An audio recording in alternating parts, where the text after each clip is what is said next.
Hello, my name's Dr. Katrina Navickas. I'm Reader in History in the School of Humanities at the University of Hertfordshire, and I've been invited to speak to you about the history and heritage of communities in Hertfordshire. Now, you might be familiar with the county, you might live here already and already familiar with the university, or you might be new and don't know much about Hertfordshire itself or the communities within it. The aim of this lecture is to give you the context and the background to the different communities that you'll be practicing within and with, and understand a bit more about the different trajectories that they've come from. The theme of the lecture is social justice and Hertfordshire as a county of social justice. And this is interesting to me as a historian. I'm a historian of popular protest and social movements, political movements. And this interest of mine gives a different angle into what history is all about. It gives us a lot more of a grassroots history of communities than perhaps more traditionalist histories might portray. And it's interesting particularly in terms of the history of Hertfordshire as a county, which is traditionally seen as quite a conservative county, as a county that doesn't change much.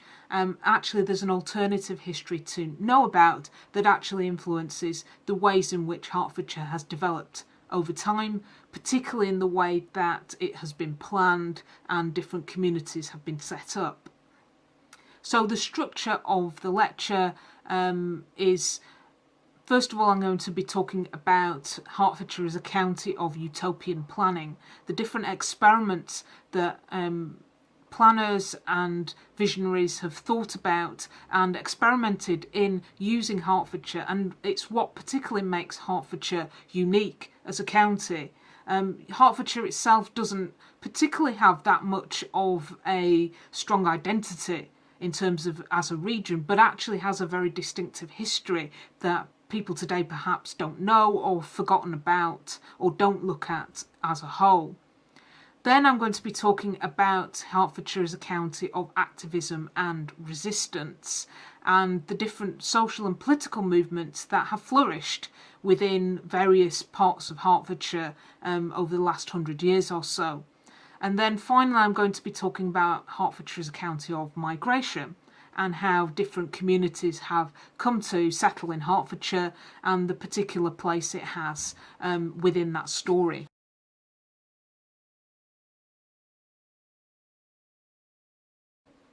Hertfordshire is a county of small towns.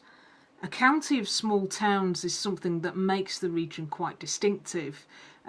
If we think about the development of Britain, and particularly urban Britain, over the last 200-300 years, it's dominated by histories of industrialisation, urbanisation, the growth of big cities. Hertfordshire as a county doesn't really fit into that pattern. It retains its structure as largely agricultural and rural, with small settlements scattered across the region. So as historians, we're always primed to look for change. That's one of our main methodologies, is looking for change over time. But actually when we look at Hertfordshire, what we see is actually continuity more than change. It could be said that Hertfordshire is a boring county, a safe, rich, conservative county. It doesn't change that much. It wasn't affected dramatically by the big urban and social economic changes of the 19th century. It did not grow massive industrial cities. Even its most industrialised place of Watford remained fairly small compared to other cities. Hertfordshire remained a rural county, so according to the 1911 census, the population figures showed that around about 194,000 people lived in urban areas in Hertfordshire, and that was matched by around about 117,000 in the rural districts. So it was fairly evenly balanced, even at a time when Britain had predominantly become urban, and the majority of the population in Britain were urban. Hertfordshire remained pretty agricultural. The population of Hertfordshire now is around about 1.15 million, but even so, the cities and the towns in Hertfordshire remain fairly small comparative to other regions. So, for example, Watford, the population's around 96,000. So Hertfordshire is a county of stability and continuity rather than massive change. Hertfordshire's radical history tends to be not about people who've had long roots in the county suddenly developing new ideas. It's much more to do with the history of people beyond Hertfordshire settling here, partly just because of geography, becoming commuters, and the happy accident of geography that Hertfordshire is on the outskirts of London, rather than particularly conviction that suddenly the environment becomes conducive to radical activism. So Hertfordshire is a county of utopian planning. That's the first theme, and something that makes it very distinctive in the history of Britain and British society, if not the world, in that it became very influential as a site of experimentation about different urban forms that enabled visionary thinkers to experiment with different ways in which communities could be formed and planned. Because of its proximity to London and large amounts of unbuilt land, because it remained a rural county, this provided opportunities for people to plan new settlements in new ways, to varying levels of longevity and success. So the first example of a planned settlement in Hertfordshire were the Chartist land plan settlements of the 1840s. The Chartists were the first major movement for working class democracy in Britain. They campaigned for one man, one vote from 1837 to about the 1850s. They weren't successful in their lifetime, but they were hugely popular, and led by Fergus O'Connor, an Irish agitator and lecturer and newspaper proprietor who was based in Leeds but travelled across Britain spreading the word of democracy. The Chartists developed different programmes and different forms of action to try and establish a more egalitarian society, both politically and socio-economically. And one of their schemes, particularly associated with Fergus O'Connor, was the land plan, which was a form of settlement that enabled working class people from industrial cities who were under the Chartist ideology being ground down by capitalist employers to start afresh and move to the countryside and become self-sufficient on the land. And by doing so, they would develop both skills of self-reliance and respectability, but also enough property to enable them to enter the political system at a time when very few people had the vote, and the political system was dominated by propertied aristocrats. So one of the first settlements of the Chartists was O'Connorville, again typically named after its leader Fergus O'Connor, based near Rickmansworth, near Watford. It's now Heronsgate. You can go and visit it. It's a lovely village, and the original properties are still there. So they set out a plan of settlements of mainly bungalows with smallholding land, a school, other facilities that would enable a new community to be formed. under Chartist ideology and more egalitarian lines. It was built alongside other of these Chartist communities, such as Minster Lovell in Oxfordshire, for example. Again, that's I think a National Trust site that you can go and visit. If you're in the Rickmansworth area, I do highly recommend you walk or drive through Heronsgate and look at the original buildings, most of which now are worth rather much more on the property market than they were designed to be originally. These were designed for working class people to learn how to become farmers and subsistence farmers. So the Chartist land plan didn't last very long. The company was wound up with financial difficulties only a couple of years after it was started, but the working class people who moved onto the land at O'Connorville and the other settlements did make a go at forming an alternative community. Importantly, also, most of these alternative communities were dry, so there is a pub, the Land of Liberty and Plenty, which is just on the boundary of the village. Again, it has a Chartist pub sign. But these were meant to show working class respectability in order to earn them the right to vote. They're not communitarian settlements, they're not socialist in any way. They are still based around the ownership of property. And so, although it was a failed experiment, it was quite significant, particularly in using part of Hertfordshire to resettle people from the industrial north and from the lowlands of Scotland. And you can see records about the types of people who moved to this settlement, and they were generally skilled working class people who were looking for a way out of the miseries of mid-19th century industrial capitalism. So Hertfordshire remained a county of experimentation in the 19th century. So the most famous and influential and arguably successful experiment in urban planning has been the Garden City movement, and Hertfordshire has a great claim to fame in being the centre of those settlements, and the fact that the idea of the Garden City emerged out of Hertfordshire and became influential across the globe, particularly in urban planning in Australia, New Zealand and America. And then those ideas returned back to Britain for new planning ideas around new towns that I'll talk about later.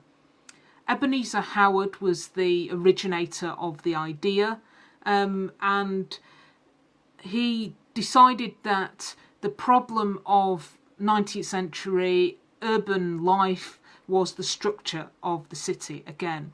19th century social reformers were very concerned about the problem of the slums, as they termed them, overcrowding, poor sanitation, and also the health and the morals, as they saw them, of the urban working class. They found that in order to change people's lives, you had to change their environments. That was a guiding philosophy and ideology at the time. Again, how that plays out in modern ideas about the influence of the environment on people's lives and communities is an ongoing debate I'm sure you'll go into. But at the time it was seen as pretty clear the connection between poor living conditions, overcrowding, poor sanitation, and what Victorians saw as the urban problems of the age, so crime, illness and poverty. Howard was among several visionaries or people with developing ideologies around new ways of urban living, and the Garden City was his solution and became very popular quite quickly as an idea. So Howard's Garden Cities for Tomorrow was published in 1898. The Garden City Association was formed in 1899, and quite quickly Howard was able to enact on his plans with the building of Letchworth Garden City, the first ever garden city, in 1903, which immediately attracted international attention for its visionary ideas.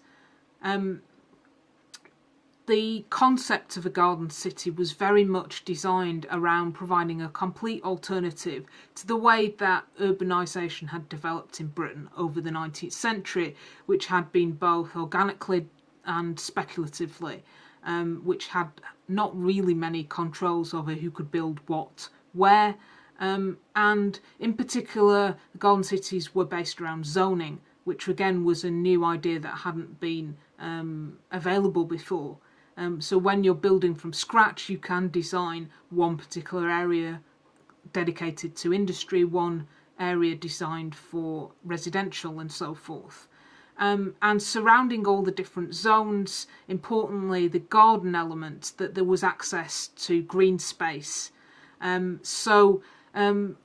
The ideas of the time were very much concerned with countryside preservation. It was the start of the big movements to save the countryside. They became a particular concern as urbanisation was gathering apace, the start of mass trespass, national trust, and those movements that recognised the importance of open space, leisure, exercise to the population.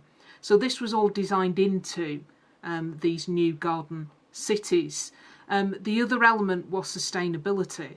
Perhaps not up to the standards of modern sustainability, but certainly at the time very radical ideas about maintaining and preservation of nature, but also a self-sustainability in terms of population and industry. So large industry wasn't designed into these plans.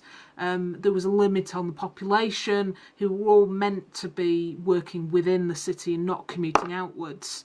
It was a highly designed and quite detailed plan that Howard tried to implement in Letchworth. The next garden city to be built was Welwyn Garden City, just up the line on the train. And again, it was built around Howard's principles, but significantly it was never able to fulfil his proposals in Garden Cities for Tomorrow, because it quite quickly became attractive to commuters who wanted to work in London, in the city, but also have that kind of suburban lifestyle just a few miles down the train line. So the idea of economic sustainability, light industry being the main employer, was never successful. But the idea of the garden city still became highly influential.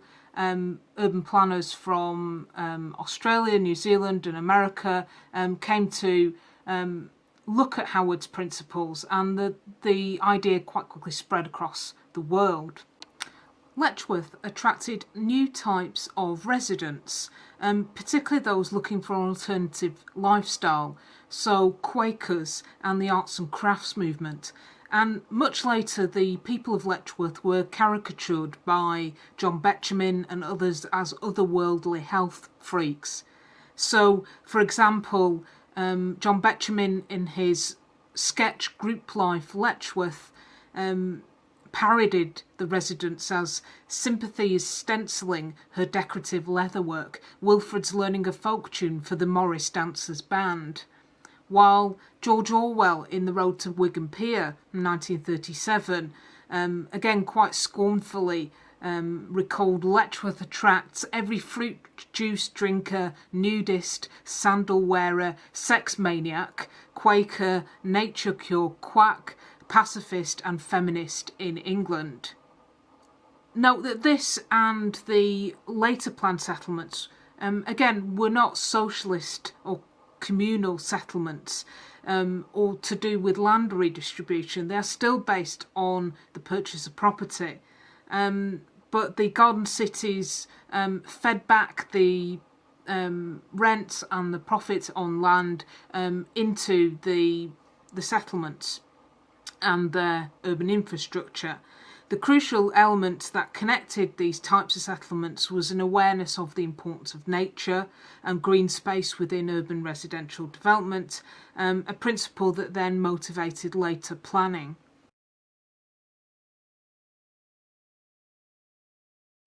The Newtown policy continued some of the ideals of the Garden City movement, and indeed was influenced by Howard and also by international interpretations of garden cities.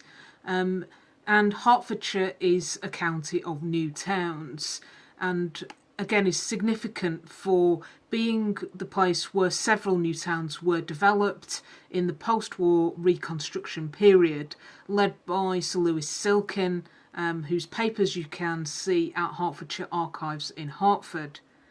The New Towns Committee was set up by the government from 1945 onwards as part of this new settlement developed by the Labour government that had been elected into power as a way of rebuilding Britain after the bombing damage and also the social and political upheavals of the Second World War.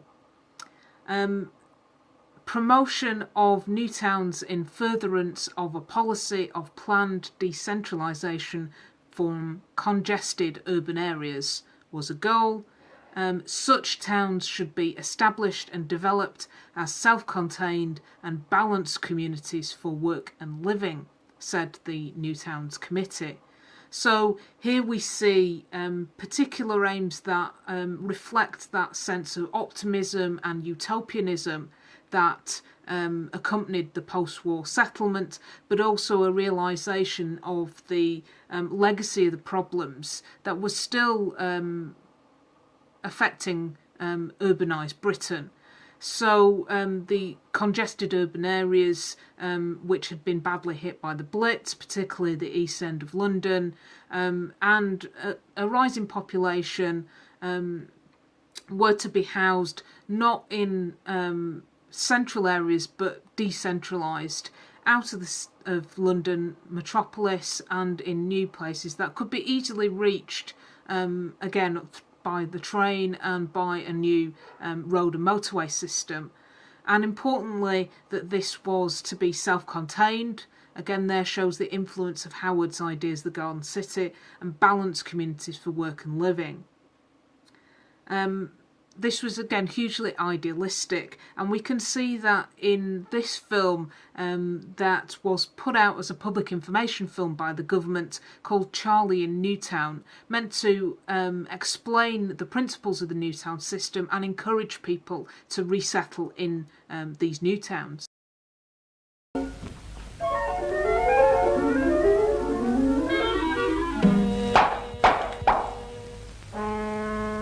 Let's start by seeing how our town looked 150 years ago. Small, compact, thriving, small population. Then the Industrial Revolution happened. Industry moved into the town. It needed workers.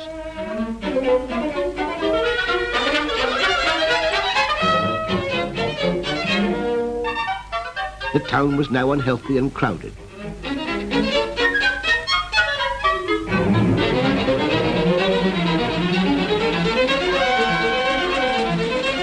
But as soon as new roads and railways were built, houses followed them and the congestion remained.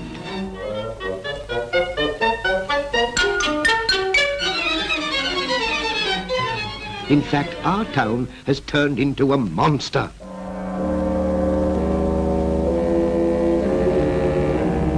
The surrounding country is being eaten up bit by bit. Put a stop to it, quick. Right. Then we'll have a green belt here, in which agriculture will be safe forever and into which the town will not intrude. That doesn't solve the problem, however. We're still overcrowded. I say move out. Make a fresh start. Stop. Don't do something you'll be sorry for later. Come back and let's think it over. If we're to make room for everyone without spreading out, we must build upwards.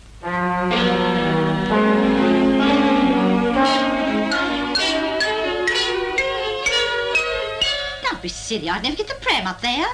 You're hold on. What about my garden? You've ruined my favourite pub, sir. All right, no skyscrapers. But before we can replan the old town, we must provide for the surplus population.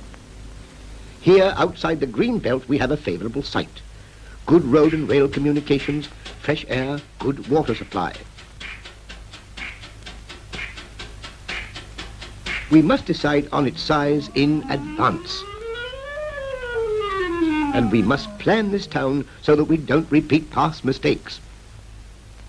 First thing we all agreed on was to separate industry from dwelling houses.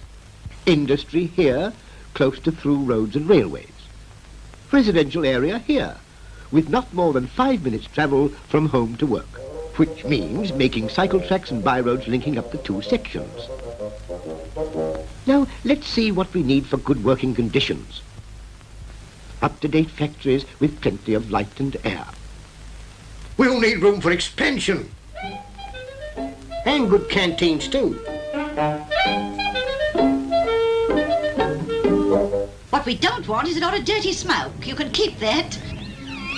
Oh, we can't always cut down the smoke, but we can site the factory downwind. Our town was going to be a good place to work in and a grand place to live in, with plenty of open spaces, parks, and playing fields where people could enjoy them, flower gardens.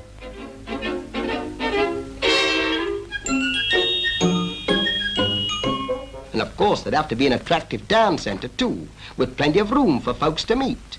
Good shops, a posh theatre, cinemas, a concert hall and a civic centre. We have to plan the residential area next. Let's consider it as a series of neighbourhoods and take any one of them. Now, how shall we plan? Most important of all is the child. So we'll need pedestrian routes for the pram pusher. Nursery schools within 400 yards of every home. Primary schools within safe and easy reach. Each neighbourhood must have its own Churches, community centre. shopping districts. And lots of pubs. Right next door to me.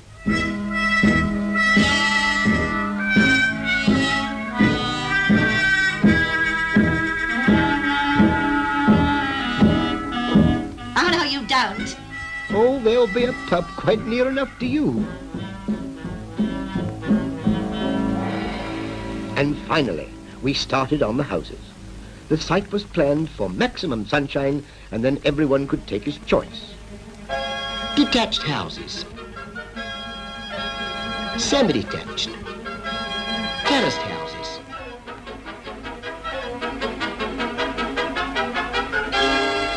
flats for people who wanted them, hostels where the young folks could get together, and bungalows for the oldies. And so we moved right in.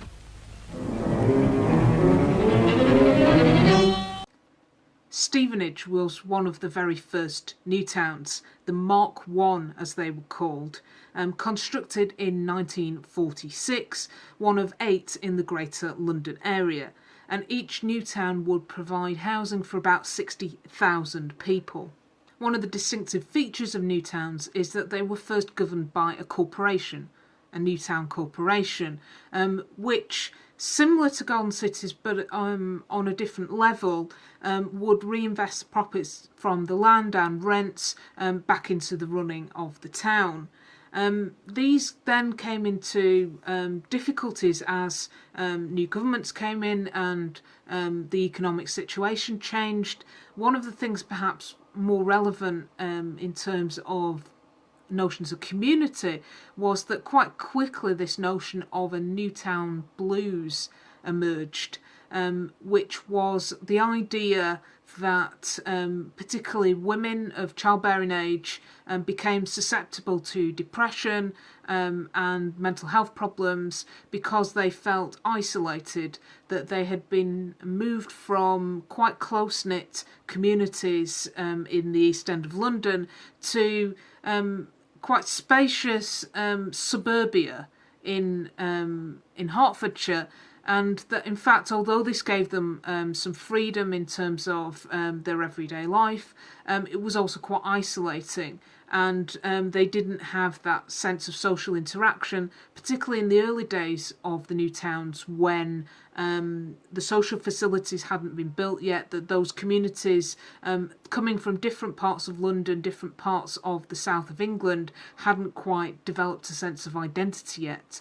Now, this has been debated and by sociologists and historians in terms of to what extent was this prevalent, and the fact that actually new towns gave these communities a lot more in terms of opportunities, both for employment, also in terms of the standard of housing. This was quite often the first time that families had a detached or semi-detached house with a garden and, importantly, bathroom.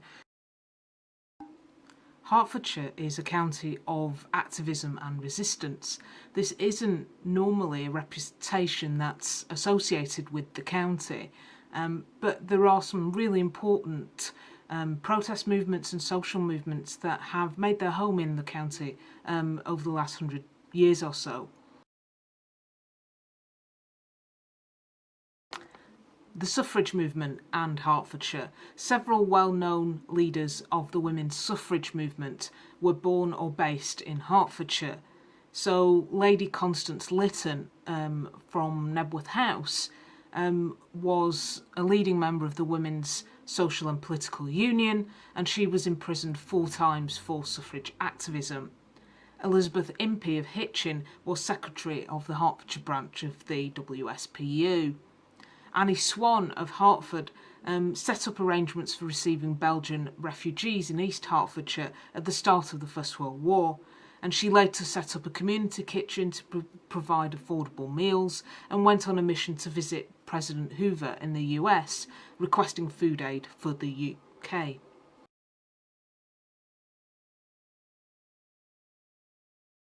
Hertfordshire was deeply affected by the First World War. There's no exception in the impact that it had, but it's significant for having a large number of conscientious objectors to the war. So, for example, Watford was a centre of conscientious objection, probably because it had a Seventh-day Adventist college. Letchworth in particular was a centre for resistance to military service, and this is somewhat expected given its radical roots, the types of people who'd been attracted to Letchworth, as I mentioned earlier, and particularly some of the founders had Quaker roots, and it was quite a significant Quaker centre who were bound pacifists. So the conviction of conscientious objectors was so great that many of them were either court-martialled, as was the case in Watford, or sent to court because of their beliefs. One of the more famous cases is of the Letchworth 18, and again, when you see the reportage about the case, what was significant again was that reputation and the stereotypes around the types of people who lived in Letchworth. So the Hertfordshire Mercury in 1916, commenting on the case, talks about the sorts of people who were watching from the public gallery, and again has quite a dismissive attitude to, quote, a number of women and various peculiar people, a type familiar to those who know the Garden City, long-haired, lantern-jawed, hatless, aesthetic-looking people.